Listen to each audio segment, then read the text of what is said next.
आज इसे इसका स्टेटस नजर आ रहा है, आज इसकी औकात नजर आ रही है। बेटा, भूल गया वो दिन मैंने बर्तन माज माज कर, बर्तन धो धो कर तुझे पाला है। भूल गया वो दिन मैंने कपड़े धुल धुल के तुझे पाला है। आज तू स्टेटस की बात करता है। आज तू कहता है कि तेरे दोस्त क्या कहेंगे, तेरे कंपनी में काम करने वाले तुझे किस निगाह से देखेंगे।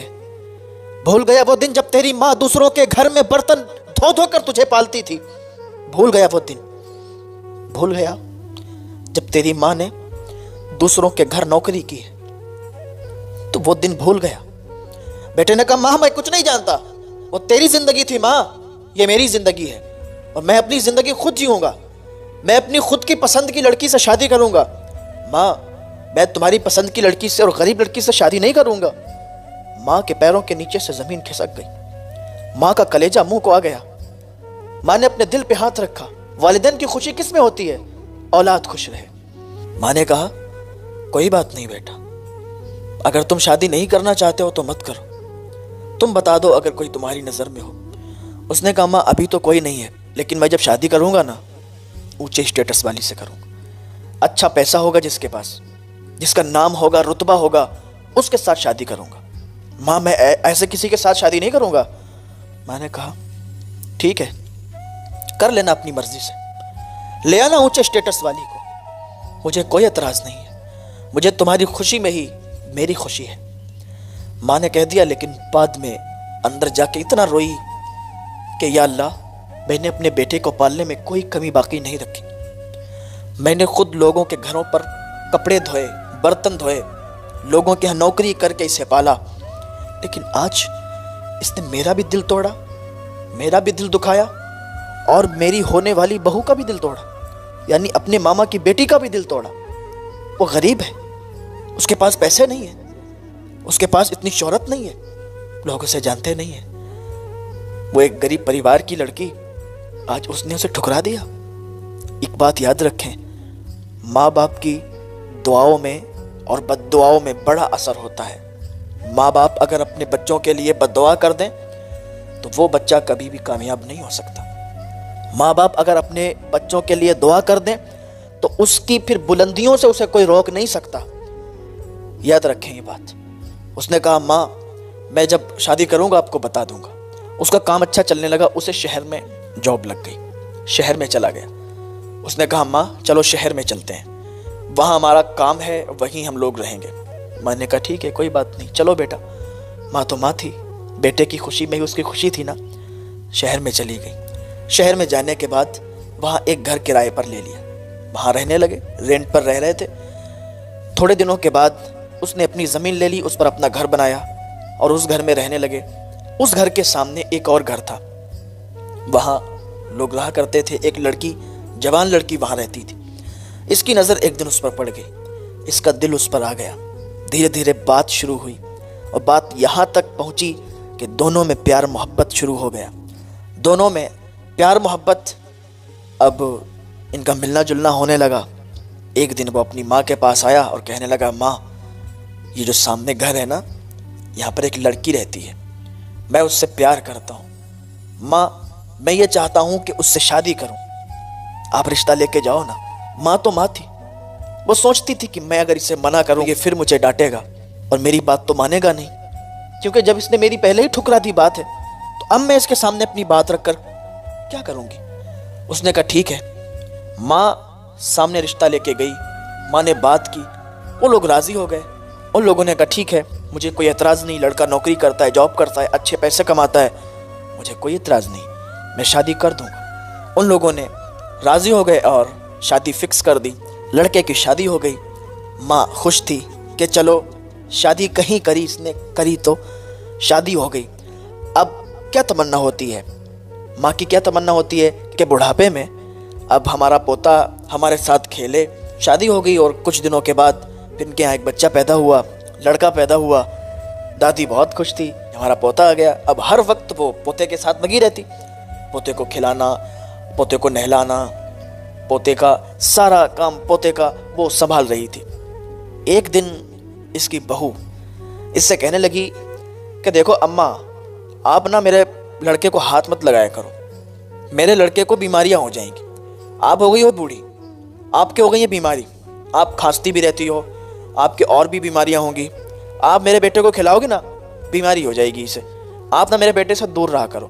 मैं नहीं चाहती कि मेरा एक ही बेटा है और इसको बीमारी लग जाए, फिर डॉक्टरों के यहाँ भागना पड़े। जब इतना उसने सुना ना, आंखों से आंसू निकलने लगे कि मैं अब बीमारी फैला रही हूँ, अब मैं अपने पोते को हाथ लगाती हूँ तो इससे बीमारी हो जाएगी। वाह क्या बात है। उसने अपने बेटे को बुलाया और कहा, बेटा आज मैं अपने पोते को खिला रही हूँ, पोते को नहला रही हूँ, तो मुझसे बीमारी निकल कर मेरे पोते को लग जाएगी, मेरा पोता बीमार हो जाएगा मेरी वजह से। ठीक है, अच्छी बात है। माँ रोने लगी, माँ की आंख से आंसू निकलने लगे कि क्या दिन थे वो, जब मेरा छोटा बच्चा था, मैंने किस किस तरीके से इसको पाला, इसको इस मुकाम तक पहुंचाया। याद रखें, माँ बाप की मेहनतों को भूलना नहीं चाहिए। माँ बाप ने कितनी मेहनतें की हैं तुम्हारे लिए, कभी उनके चेहरों की झुर्रियों की तरफ देखना, कभी नजर डालना कि तुम्हारे बाप के चेहरे पर झुर्रियां पड़ी हैं, उन्होंने तुम्हें कैसे पाला है। कभी देखना अपनी बूढ़ी माँ को कि उनके चेहरे पर झुर्रियां जो पड़ी हुई हैं वो क्यों पड़ी हुई हैं। कभी देखना अपने वालिदैन की तरफ कि उन्होंने तुम्हारे लिए कितनी खिदमत की है और तुम्हें इस मकाम पर पहुंचाया है। आज तुम्हारी शादी हो गई, आज तुम्हारे बच्चे हो गए, भुला दिया माँ बाप को, ऐसे भुला दिया कि जैसे कोई था ही नहीं जिंदगी में। माँ कमरे में जाकर रोने लगी और बेटे से पूछा, क्या मैं अब अपने पोते को भी नहीं खिला सकती? उसने कहा, माँ मेरी बीवी अगर कह रही है, आप तो समझदार हो, मान जाओ ना, अब पोते को मत हाथ लगाओ। मेरी बीवी नाराज हो जाती। माँ ने जब इतना सुना, उसका कलेजा मुंह को आया। उसने कहा, ये वही बेटा है मेरा, आज मुझसे ऐसी बातें कह रहा है। कोई बात नहीं। कहा, ठीक है, अब मैं हाथ नहीं लगाऊंगी। थोड़े दिनों के बाद उसकी औरत ने कहा, उसकी बीवी ने कहा लड़के की, कि अपनी माँ को घर से बाहर निकाल दो, मुझे इनका यहाँ रहना पसंद नहीं है, ये खांसती हैं, बीमारियाँ फैलाएंगी, मेरा बेटा बीमार हो जाएगा। उसने कहा, देखो मेरी माँ है, ऐसे नहीं निकाल सकते। कहा, फिर कैसे निकालोगे? कहा, देखो हम प्लान बनाते हैं, इनको हम अपने रिश्तेदार के घर पे थोड़े दिन के लिए छोड़ देते हैं। बेटा माँ से कहने लगा, माँ चलो हम एक रिश्तेदार के घर पे चलते हैं, वहाँ आपको छोड़ देते हैं, थोड़ा आप रह लो। तो माँ ने कहा, ठीक है। वो रिश्तेदार के घर पे गई। अब कितने दिन रहती भाई, कोई रिश्तेदार के घर जाता है कितने दिन रुकता है, ज़्यादा से ज़्यादा 3-4 दिन रुक लिए, ठीक है। माँ 3-4 दिन जब रुकी, बेटा लेने नहीं आया तो वापस आ गई। सोचा रिश्तेदार कहीं ये ना समझें कि कहीं बेटे ने माँ को घर से निकाल दिया है, तो ऐसे ही भटक रही है। तो उसने सोचा, नहीं मेरा बेटा तो ऐसा नहीं है, मुझे ऐसे थोड़ी नहीं निकाल देगा। माँ अपने घर पे आई, दरवाजे पर पहुंची, दरवाज़ा खटखटाया, किसी ने दरवाज़ा नहीं खोला। फिर दरवाज़ा खटखटाया, फिर दरवाज़ा नहीं खोला। मैंने कहा, आज लगता है कोई शायद घर पे है नहीं। फिर तेज़ी से दरवाज़ा खटखटाया तो दरवाजे पर उसकी बहू आई। उसने दरवाज़ा खोला, कहा, अच्छा तुम हो? मैं समझी पता नहीं कौन है। जब माँ ने इतना सुना तो आंखों में आंसू आ गए। आज अपने ही घर पे आई हूँ और ये बहू किस तरीके से बोल रही है। इतने में उसका बेटा भी आ गया। तो माँ ने कहा, बेटा देखो ना बहू किस तरीके से बोल रही है, कोई ऐसा बोलता है अपनी सास को? तो उसके बेटे ने कहा, माँ अब आ ही गई हो, ठीक है आ जाओ। माँ ने जब इतना सुना कि मेरा बेटा ये कह रहा है कि जब आ ही गई हो तो आ जाओ, माँ को बहुत ज़्यादा रोना आया। अंदर गई कमरे में, बहुत रोई, बहुत ज़्यादा रोई कि बताओ शादी के बाद लोग इतना बदल जाते हैं। कोई बात नहीं, रहने लगी। अब बहू और बेटे तो खाना खा लेते, पता चला किसी दिन माँ को भूखा सुला दिया। माँ भूखी सो गई, बेटे ने खाना भी नहीं दिया, बहू ने खाना भी नहीं दिया। माँ अगर किचन में जाती है तो बहू डांट के भगा देती है कि आप सारी रात सोती नहीं हो, आप किचन ही देखती रहती हो, यहाँ पर बर्तन ही आप खटखटाती रहती हो, क्या चाहिए आपको? जो चाहिए और मुझे एक बार बता दिया करो। इस तरीके से माँ को परेशान करना शुरू कर दी। एक दिन बीवी अपने शौहर पर अकड़ने लगी कि देखो साफ साफ मेरी बात है, अगर अपनी माँ को घर से नहीं निकालोगे तो मैं निकल जाऊंगी, नहीं आऊंगी फिर कभी, चली जाऊंगी अपनी माँ के घर। हर बीवी ऐसी नहीं होती है, हर औरत ऐसी नहीं होती है। कुछ औरतें ऐसी होती हैं कि जो घर में इतना तिफरका मचा के रखती हैं, फसाद मचा के रखती हैं और लड़ाइयाँ झगड़े पे झगड़े करवा के रखती हैं। वो ऐसी औरतें होती हैं जिनका अंजाम आप खुद अपनी आंखों से देखो। आप मैदान महशर में उनको देखोगे कि उनका अंजाम क्या होगा। दर्स इबरत हासिल करना चाहिए ऐसी औरतों को कि जो अपनी सास को मां का दर्जा नहीं देती। दर्स इबरत हासिल करना चाहिए ऐसी औरतों को कि जो अपनी बहू को अपनी बेटी का दर्जा नहीं देती। बात अगर गलत है तो बात कही जाएगी, सास अगर गलत है तो सास को कहा जाएगा, बहू अगर गलत है तो बहू को कहा जाएगा, बेटी अगर गलत है तो बेटियों को कहा जाएगा। हर औरत बुरी नहीं होती, कुछ ऐसी होती हैं जो घर में लड़ाई झगड़े करवा देती हैं, समझ रहे?